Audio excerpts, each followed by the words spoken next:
कोल्हापूर जिल्ह्यातल्या आळते इथल्या मदरशामध्ये एका अल्पवयीन विद्यार्थ्यानं विजेचा शॉक देऊन मित्राचाच खून केलाय आणि या खुनाच्या घटनेमुळे कोल्हापूर जिल्हा हादरून गेलाय।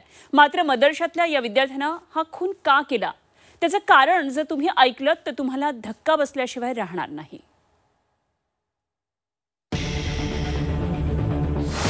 मदरशातील 11 वर्षांच्या मुलाचा विजेचा शॉक देऊन खून।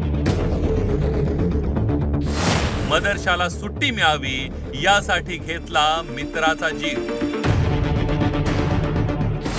14 वर्षाच्या मुलाकडून मित्राचीच हत्या।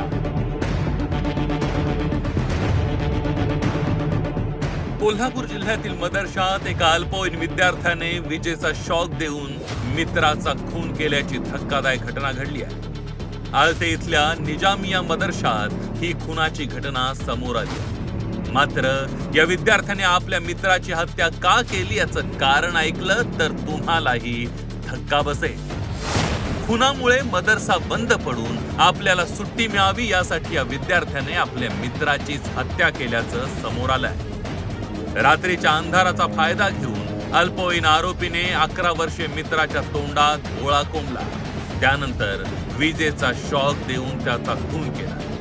फैजान नाजिम असं खून झालेल्या विद्यार्थ्याचं नाव आहे। निजामिया आळते याच मदरशामधील आपण पाहतो की 11 वर्षीय विद्यार्थ्याचा मृत्यू झालेला आहे, त्याचा खून करण्यात आलेला आहे। सगळ्यात महत्त्वाचं म्हणजे आपल्याला घरी जाता यावं आणि त्याचबरोबर हा मदरसा बंद पडावा यासाठी जवळपास 11 ते 12 वर्षाच्या एका विद्यार्थ्याने या मुलाचा खून केलेला आहे आणि शॉक ट्रीटमेंट देऊन म्हणजे थोडक्यात वायरी ज्या आहेत त्या इलेक्ट्रिक बोर्डमध्ये घातल्या आणि त्याच्यानंतर त्याला झोपल्यानंतर तोंडात बोळा घालण्यात आला आणि त्याच्यानंतर शॉक देण्यात आलेला आहे। याच रूममध्ये ही घटना घडलेली आहे।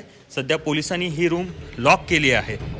गेल्या 30 वर्षांपासून या मदरशामध्ये महाराष्ट्र आणि बिहारमधील विद्यार्थ्यांना शिक्षण दिलं जात आहे। मात्र या खुनाच्या घटनेमुळे या मदरशातील मौलवी आणि ट्रस्टी देखील हादरून गेले।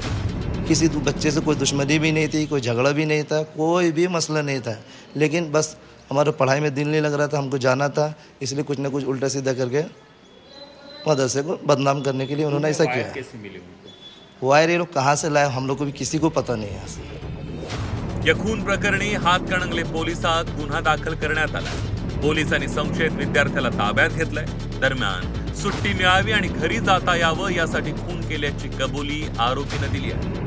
या गुन्ह्यात आणखी काही मुलांचा समावेश असल्याचा संशय पोलिसांनी व्यक्त केला। चौकशीतून असं निष्पन्न झालं की या मुलानेच त्याला मारलं। ते सीसीटीव्ही फुटेज आणि तिथल्या इतर मुलांच्या चौकशीतून ते सिद्ध झालं आणि त्यांनी त्या मुलाला फक्त इथून आता मदरशातून बाहेर जायचं या उद्देशाने त्याला मारलेलं आहे।